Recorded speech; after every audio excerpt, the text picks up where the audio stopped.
So that little secret yoga session just reminded me of that TED Talk. It's like the power talk.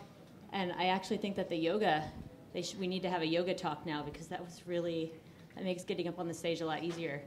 I have 4 women who are in tech that are going to be joining me today as we talk about increasing diversity in the technology space, not only here in Boise, but of course the conversation is going on nationally. So I'll welcome everybody onto the stage. Shannon's standing up, so let's have Shannon. Shannon Turner founded Hear Me Code, an organization in Washington, D.C. that provides free classes in coding and computer science classes to women and minorities in Washington, D.C. So, welcome. My panel is all over the place. Let's have Kelsey Suyehira join us. And Kelsey is a student at Boise State. She's getting a computer science degree, and it's actually her 2nd degree. She has a math degree from Western Washington. And together, she co-founded with Mariana, she co-founded Girl Develop at Boise. So welcome. So Mariana, come on up, and then we'll have Mariella up. Mariana is, as most of you have seen her in The Statesman recently, she is a professional hacker at MetaGeek, which means that she is a software engineer. And she got both her bachelor's and her master's in computer science at Boise State. And while she was there, actually, she became the first winner of the Anita Borg Award from Google that was a scholarship for her studies at Boise State, and helped found Girl Develop at Boise. So, and then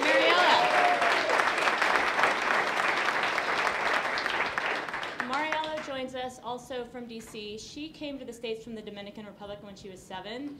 Actually, shortly after that, lost her hearing, which has been a big part of her advocacy for people with hearing needs in both at the Department of Defense and now with her future interests in computer science. She's here because she actually was a fellow with Code for Progress, which is an organization that brings people in that are interested in computer science. Mariella discovered her interest in computer science while she was at the Department of Defense, went through the fellowship, and now is a software developer while she's a student at Georgetown University. So welcome these very interesting and impressive women.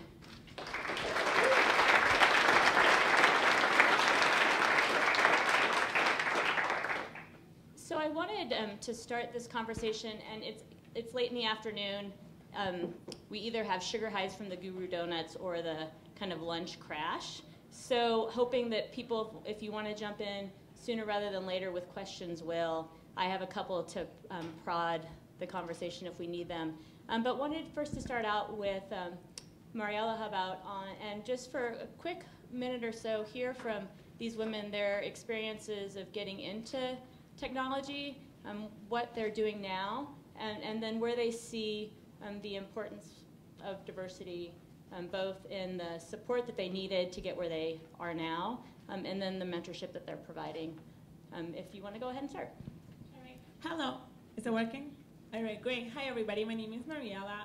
Before anything, I want to let you guys know that I'll be looking at my phone because I have a hearing disability. And so there's somebody that's out in California listening to this conversation, typing down what's being said, and allowing me to read it on my phone.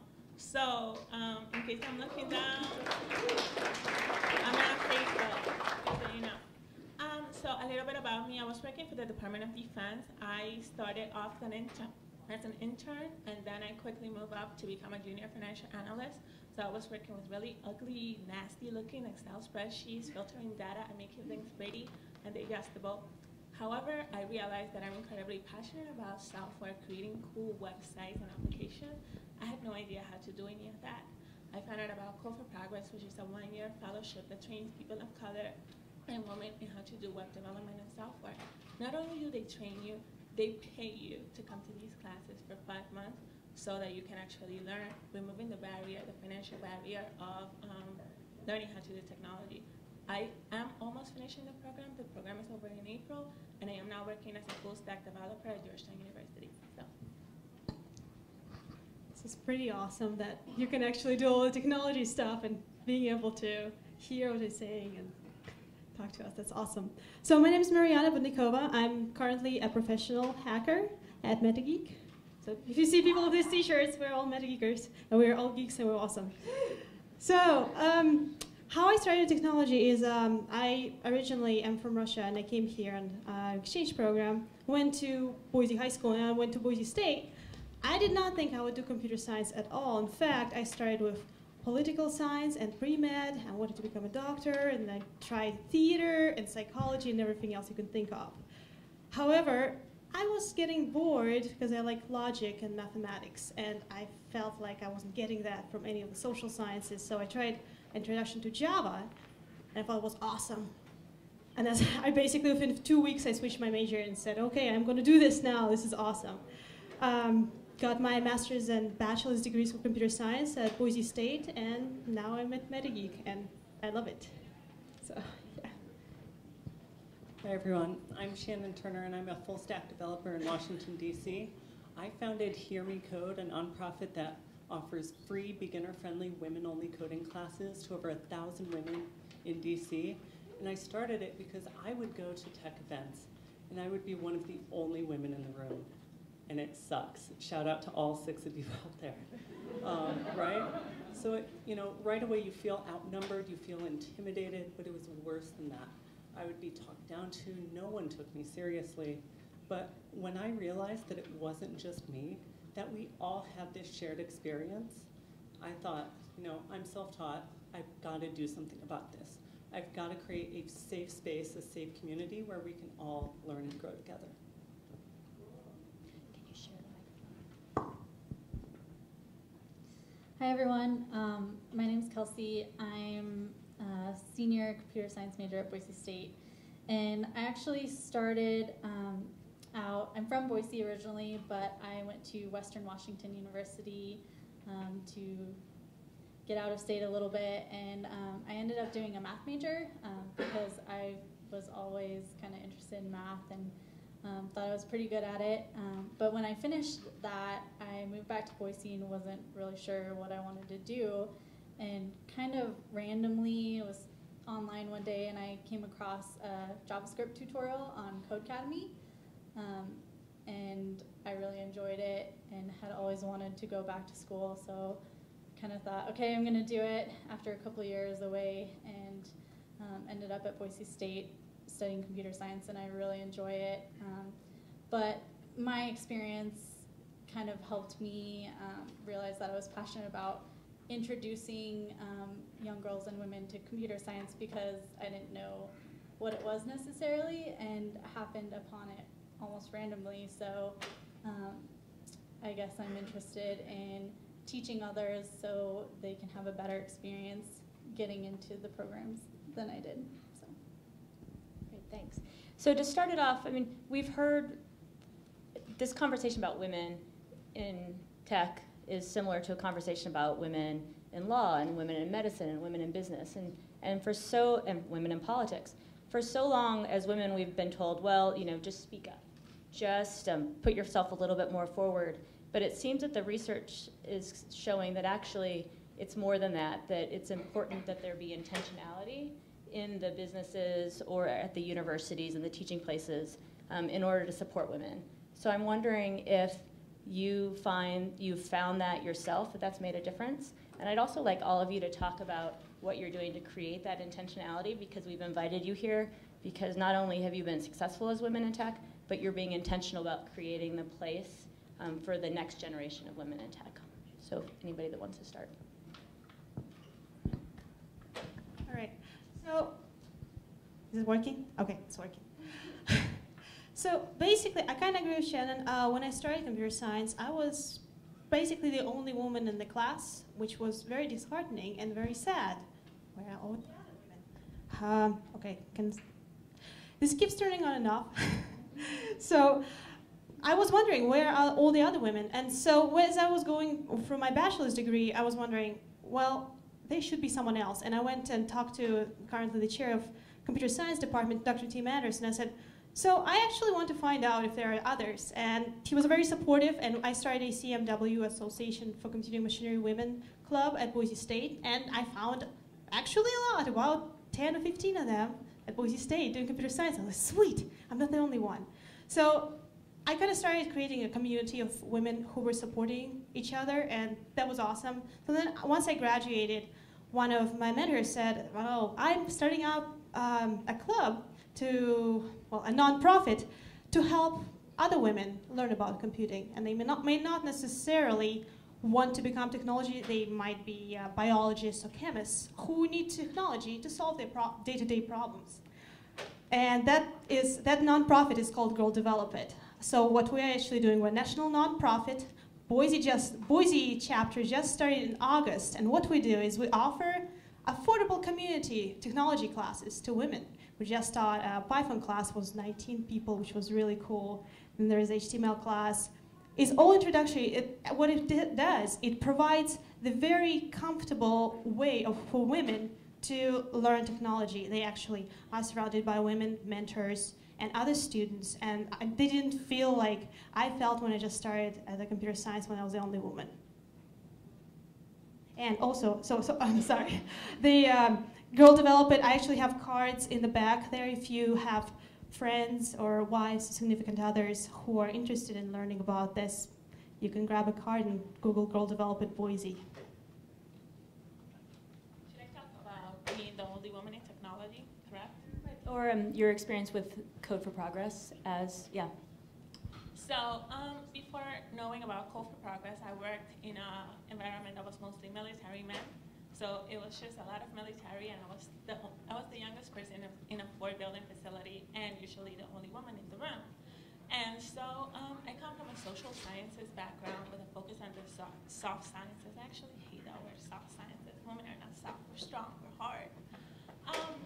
And so having that background, I found out about Code for Progress.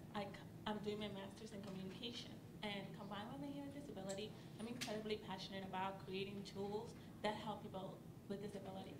And so I decided, hey, now that I know how to create communications plan, and I have this incredible desire to create applications for people with disability, if I can learn how to create websites and applications, I would be unstoppable.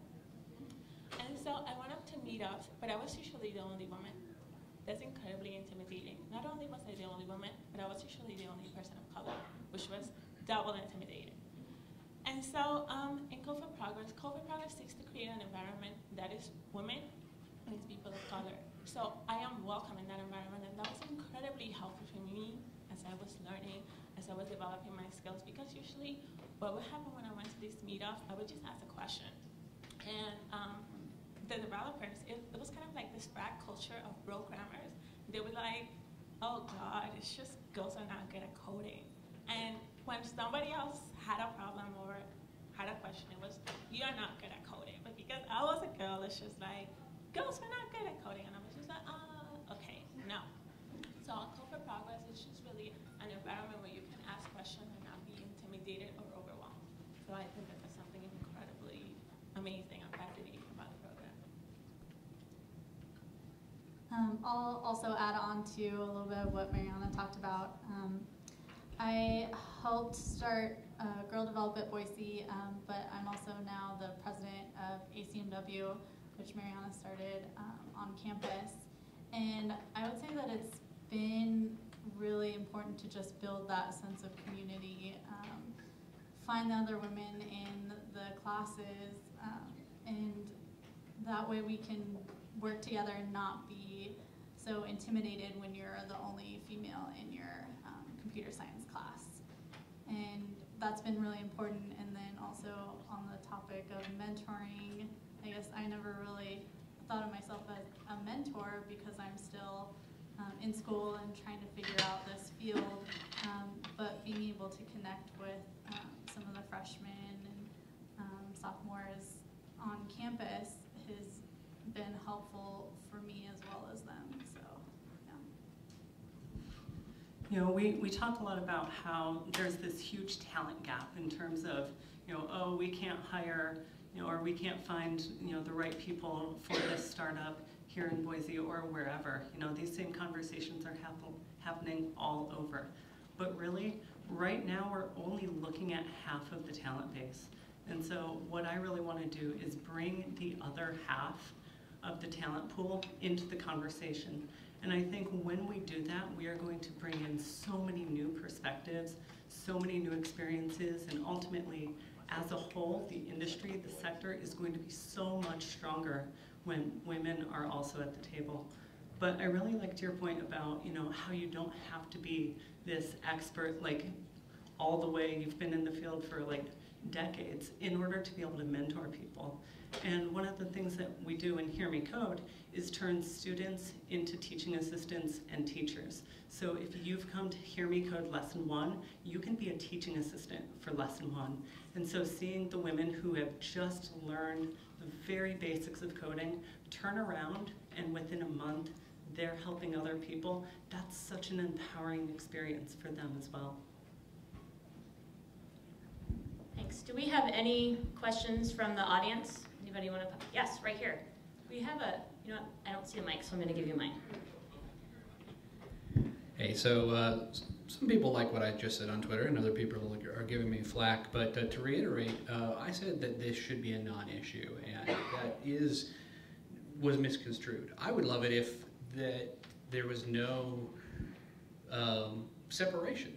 So, but it makes me sad that you guys are saying that, well, you wanted to go into these male-centric groups, and then you felt intimidated. So what are we doing wrong? How do we make you feel unintimidated? How do we make it not about celebrating the parts we were given and more about we all love to code, or we love technology, or we love the sciences, and how do we become ambassadors for women in tech?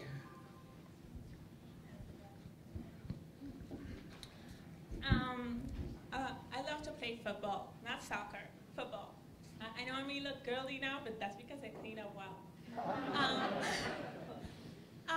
But a few months ago, I went to a meetup for football, and it was just a bunch of guys, and they were hardcore. Actually, I'm really good at football. And when I was in high school, I was a huge tomboy. I had no boobs, no butt, I had like acne, got a huge afro. And so my friends who used to play football like hardcore, and one time one of them dislocated my hip. That's how badass I am. And so I went to this meetup, and I was the only girl, and I really wanted to play because I really wanted to get involved. And it was just a whole bunch of guys. I was the new person. And how they were playing was you basically got on the field, and when you said I wanted to play, basically you told the team, hey, one of y'all is going to have to get out so I can play. Because I was new, because I was a girl, and because I was just kind of like, weird environment, I was just going to tell the guys, hey, one of y'all has to get out so I can play. It just wasn't going to happen. It was incredibly intimidating for me. I'm a girl. I'm like the youngest person. I'm the smallest person. And so it would have been great if one of the guys had just said, hey, we have this new girl. She wants to play. One of y'all has to get out. Or it would have been even better if I would have had 3 other women come with me and play so that we could have been like, hey, 3 of y'all have to come out so that we can play because we want to play. And so maybe you haven't really experienced it, but when you're in a room full of people that look absolutely nothing like you, and there's this whole culture of broke grammars, and it's not really welcoming. And so just like when I was playing football, it would just have been nice if I had had a few allies so that we could have worked together, so that we could have played. And it's the same thing within technology. Kind of to Mariella's point, though, I think there's this sense that, like, oh, someone else is going to have to step out in order for us to take their place. But I don't think there's anything like that. I mean, my success does not diminish anyone else's success in here. But when we talk about, what can men do in order to help create a safer, more welcoming space, for starters, it's bringing more women intentionally in and understanding the value of women-only spaces, and that, there's a reason. There's a lot of reasons why we create these spaces, and I look forward to the day when it's not needed, when it's a non-issue, but we are just so far away from that. I'll also add that I think a lot of times it's unintentional. It's not something that a lot of the guys are doing purposefully to call out women or say, you know, you don't belong here or something like that. And maybe sometimes they do say things and don't realize that it's off-putting. Over the weekend, Mariana and I did a panel at Boise Code Camp on women in technology, and someone in the audience had said that her coworkers had inducted her in as an honorary guy, or what was it, like honorary dude, yes.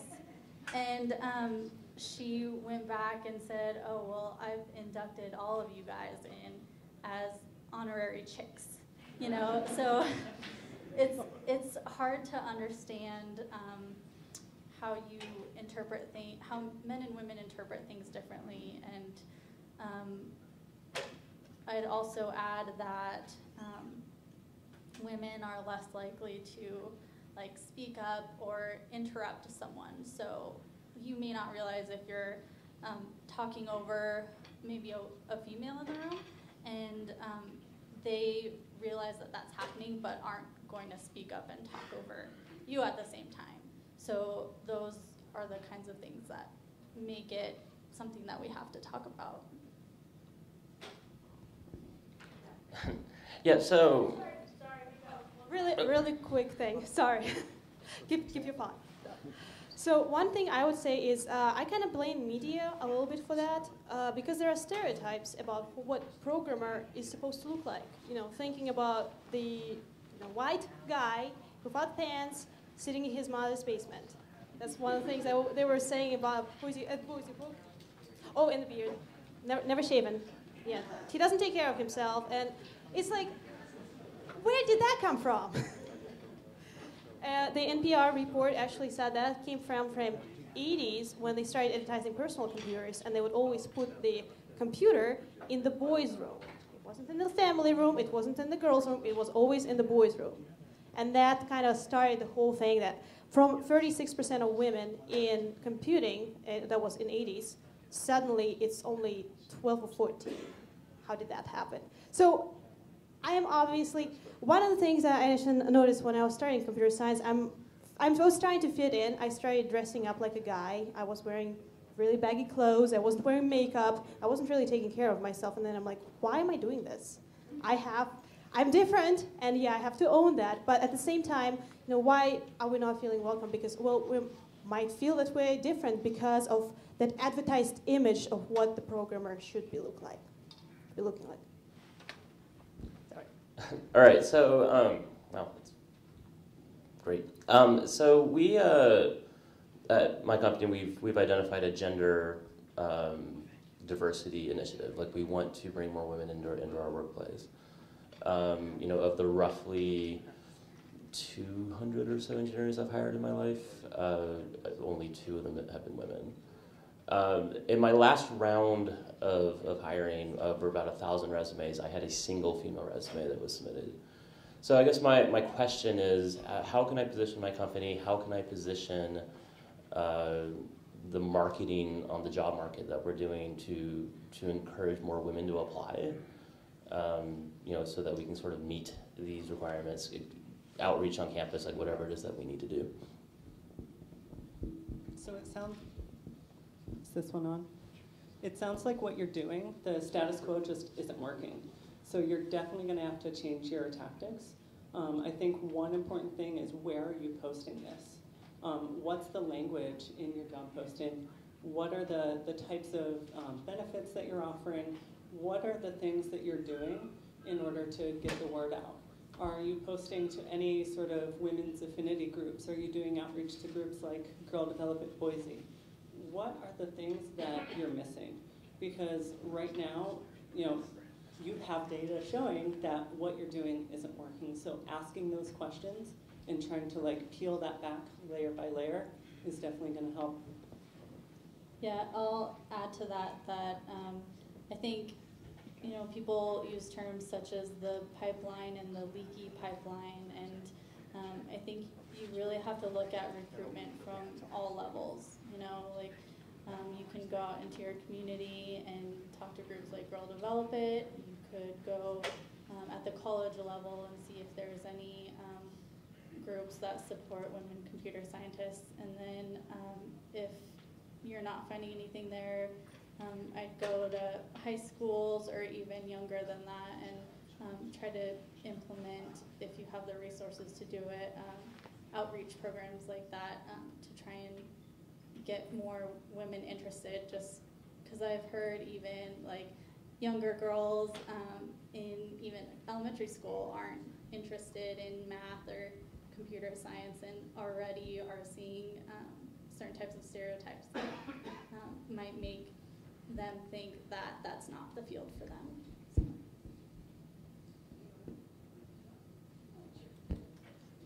So one thing that I was thinking of was also, if you have ever heard of Grace Hopper, Celebration of Women in Computing, it's a national conference that's happening in the big US cities, I think, last year. I don't know where it's happening this year. I think in Houston, Texas, right? Yeah. Yeah.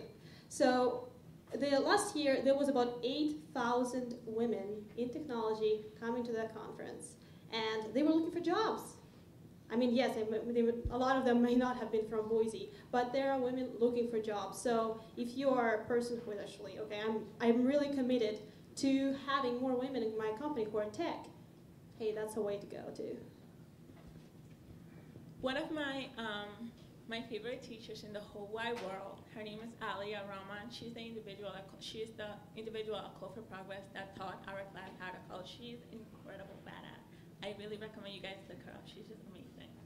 So one of the things that she said when she was asked this question is, if you want to hire more women, just hire them. They're out there. A lot of people think that because women major, like me, in the social sciences, you're not qualified to learn, to know how to code. How many people here have thought of a really cool application that they want to create? Really cool app, maybe like you've thought about it in the shower or something? I don't know. Well, a lot of women also have really good ideas for things that they want to create. However, they don't have the tools to be able to create that. Have you thought about maybe creating an apprenticeship program to train them? An internship program? Have you thought about putting the woman that you want to hire in schools like Code for Progress or Hacker School? Or maybe even investing in your employees, in your female employees, by paying for boot camp out in California? There are incredible barriers to entry. A coding boot camp costs around $20,000. For a woman, that's a huge barrier, especially if you're a professional woman raising a family. If you're a person of color, that's an even bigger barrier. That's why programs like Code for Progress are so important, because we're removing that barrier. We're removing the $20,000 block that's going to prevent people. We're paying people to come learn how to code. And not only are we training them, we're giving them the support that they need to be able to create these really cool applications that they have in their mind, but aren't able to code. So I would recommend, you want to hire women, hire them, invest in them, train them, and just go move forward with them. All right, I had a question. Yeah, right here. So I've noticed the same thing that he was talking about just the lack of female applicants as far as jobs go in the Valley. What can we as, fathers or prospective, people hiring women, what can we do to encourage women at a younger age to be interested in, STEM fields? Because it seems like there's a real lack of that, and I'm curious what all of you who now work in that field, based on your experience, what can we do to, make it more conducive to feeling like you have a chance and like your resume will be treated equally? Don't take away the keyboard.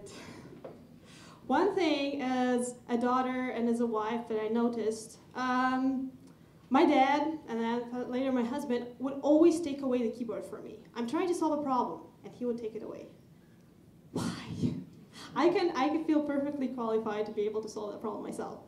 So that's one of the things that I actually noticed even in school, especially when I was partnering with someone and I have an idea how to implement it, they would take away the keyboard from me. So if your daughter or your wife has a spark and some interest in programming, hey, maybe let her solve it. She's perfectly capable of doing that. So make sure just to let her try to do it first.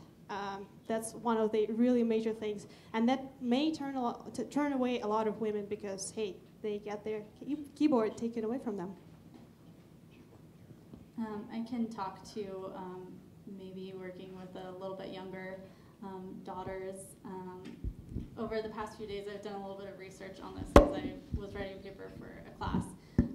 But some people have found, and I've noticed this in myself too, that there's a little bit of a disconnect between exactly what programming is and the applications that you can use it for. So a lot of girls aren't interested because they are more likely to use a computer as a tool, and they think, well, I'm not a computer person, or I don't know anything about computers. So I think just showing them some code maybe, and trying to bridge that gap between what you do day to day and the types of like really cool applications that you can create. There's something else I was gonna say, but I forgot. Oh, just about like the stereotypes that Mariana was talking about. Some of those still exist today, and we're trying to break those. And so I would just say to younger girls, your daughters, your friends' daughters, that you're not sitting in a basement programming. There's some really cool offices like MetaGeek here, and you're working with other people. You're not just sitting there by yourself in the dark, and you're working in a group with others and making some really cool applications, so you can help to change those stereotypes.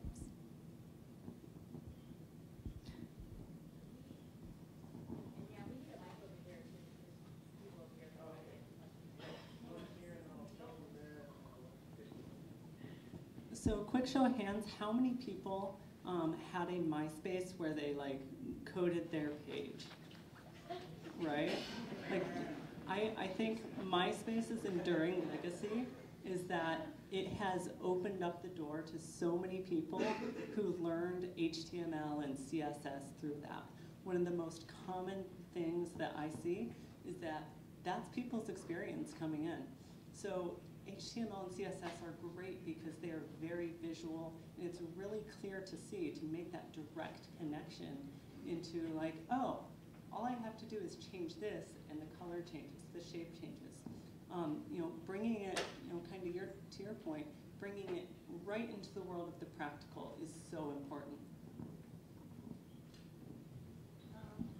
I think one of the biggest issues that people experience in trying to get young girls to code is like that you imagine kind of like this coder in a basement, and he's like coding in front of his computer and drinking Red Bull and like a hoodie, and it's not like that at all.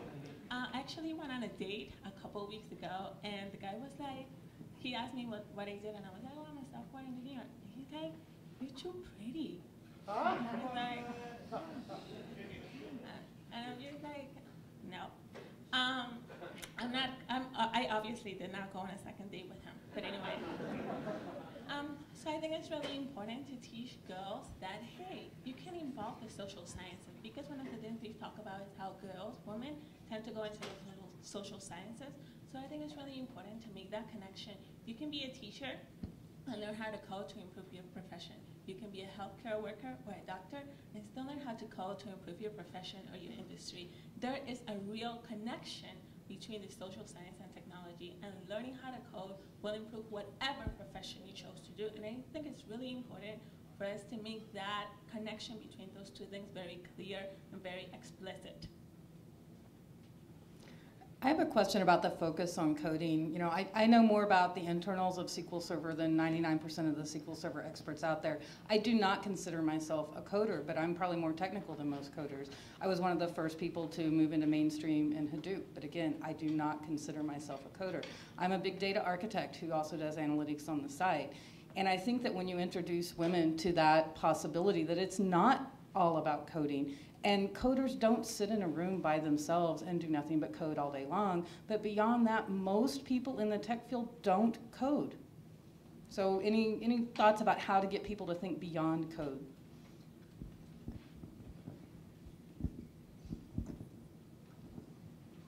I think maybe coding might be the term that's used just as an umbrella term, just to get people interested in technology and really bring in the focus to what we might mean when we say that.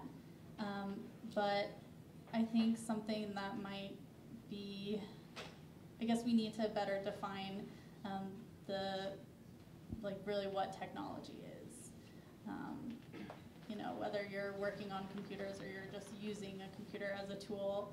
I think that's something that we can maybe engage, especially for young women getting into the field, like just how broad the field is and how there's many different jobs that you can do that are related to technology, and how it kind of builds on, like Mariella was saying, how it builds on bringing in different backgrounds and maybe different social sciences and different fields, and bringing those together to make new technologies even.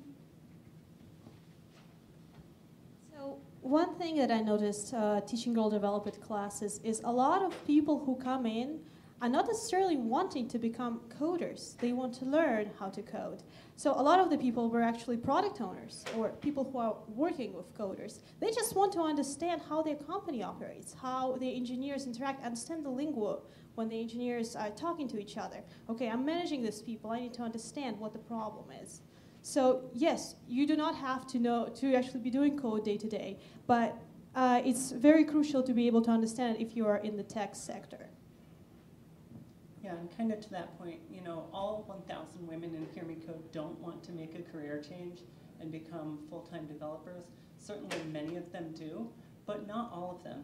Many of them are there, kind of to your point, to get a better sense of how do these technologies interact with each other? How do they work together? And I think coding is a great literacy tool that opens up so many doors beyond coding itself.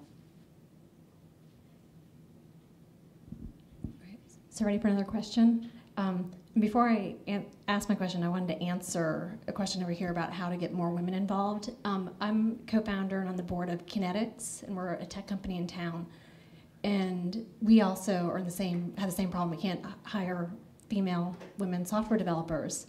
So in 2009, I started up scholarship opportunities at Boise State for women in computer science, and I think there's about seven recipients a year getting scholarship funds, and I get to go to the scholarship dinner every year, and I'm just floored by the women that I meet at the scholarship dinners and my scholarship recipients. They are amazing.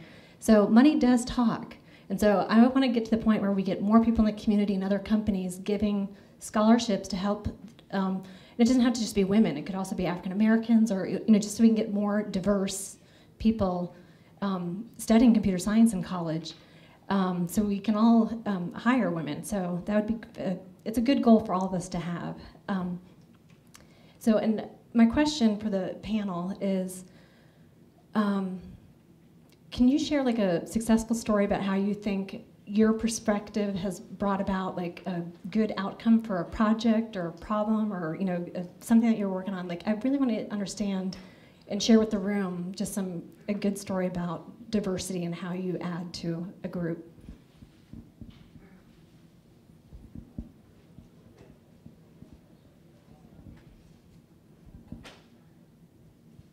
All right.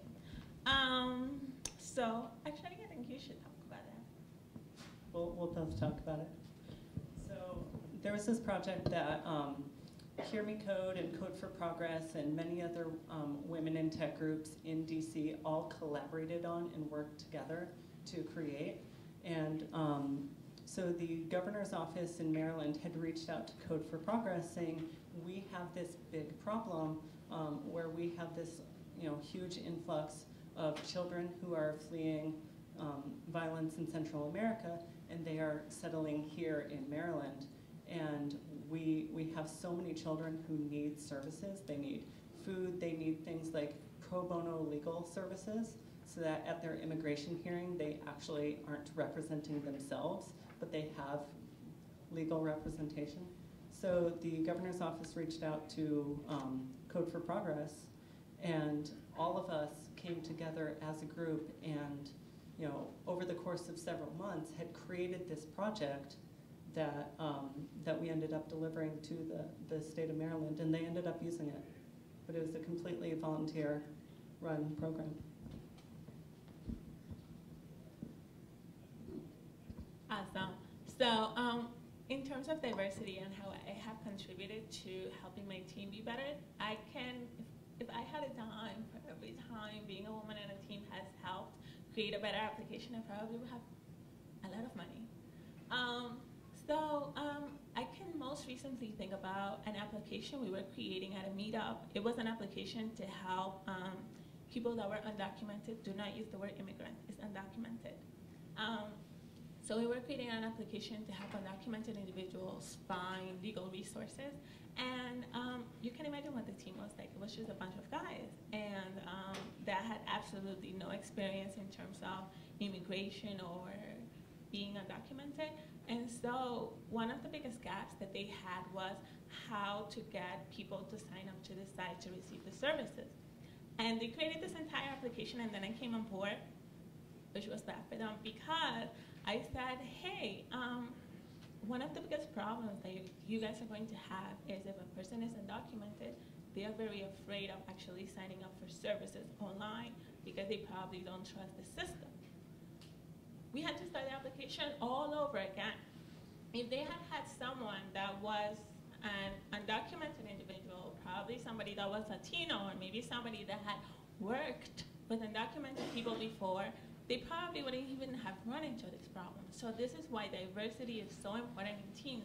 For you to be able to create an application for a diverse population, you need to be able to understand how that population thinks, how that population works. If you don't have diversity within the team that's creating the software, you're probably not going to be able to create a very good product. As such, that's actually one of many examples that I can talk about today, but it's essentially about how being a person of color and knowing about diverse issues has helped in the application process. So one of the things about, hey, breaking your stereotypes, I'm also, in addition to being a programmer, and I believe a pretty good programmer, I'm also an educator. That's something that I do with Girl Develop It. And at MetaGeek, I basically started a book club on, hey, how do we improve our code and make sure that we have tests, have more tests than what we already have. And so that way, okay, I'm working with a bunch of people on our teams and discussing this. So that's something that the women can bring, that perspective, that, hey, if they are an educator, they can help out. So that's one of the things that can. And Eileen, thank you very much for the scholarship. I'm one of the recipients of Eileen, so.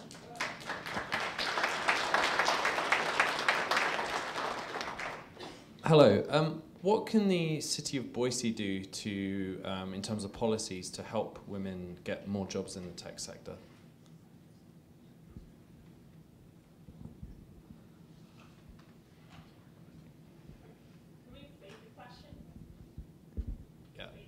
What can the local government do to help businesses help women get into the tech sector? Hire them. Just hire them. But I mean, essentially, like we've been talking about, if you really focus on training women, creating more scholarships, creating more of this, we talk a lot about pipeline. We talk about a pipeline for this, a pipeline for that, a pipeline for women. But let's stop talking about the problem. Let's talk about solutions to the problem. Let's create more scholarships. Let's create more women groups. Let's create more Hear Me codes.